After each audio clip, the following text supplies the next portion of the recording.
Production.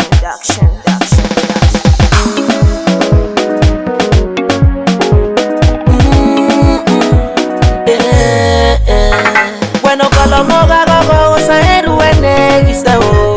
Bueno, Colomoga gogo moikiope. Bueno, Coligo gogo saheru ene giseo. Bueno, Colefega gogo saheru ene. Wea giseo, digo nuwe kwalo giseo. Eru nuwe na giseo. Eva mo nuwe fieo giseo. Eki nuwe do giseo. Ewo tewe kolo giseo. Wea giseo.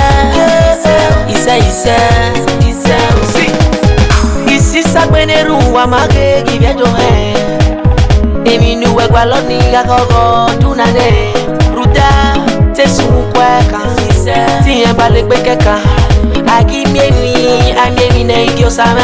Omo we gwalo, igo we gwalo, odo we gwalo, elogo same. Demi no giki nuwe iso sopa, nuwe degbe ise anosa. Waki magabe, wakaga gogo, geruni mana go kwande yane. Wakaga siwa, gare po meke, geruni mana go kwande yane. Bueno, Colomoga gogo saheru ene giseo. Bueno, Colomoga gogo moikiope. Bueno, Coligo gogo saheru ene giseo. Bueno, Colefega gogo saheru ene.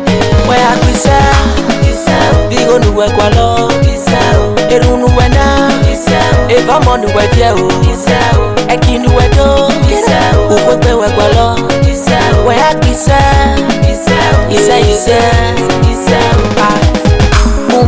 Umamie iwino sa bedagbe mapologbe. Esun te gwa lo deko de ya no ke ya goda yeru ni manao. Ami mi opano saseti. Ami mi opano logo same o.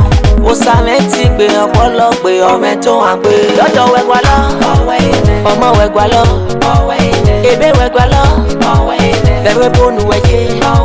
Diwi na we gwa lo, ofu we gbe we gwa lo.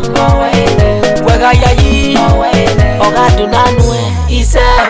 Bueno, Colomoga gogo saheru ene giseo. Bueno, Colomoga gogo moikiope. Bueno, Coligo gogo saheru ene giseo. Bueno, Colefega gogo saheru ene. Wea giseo, digo nuwe kwalo giseo. Eru nuwe na giseo. Eva mo nuwe fieo giseo. Eki nuwe do giseo. Ukwepe we kwalo giseo. Wea giseo. Dodo we gwalo, omo we gwalo, ebe we gwalo, bewe bonu we je. Diwi na we gwalo.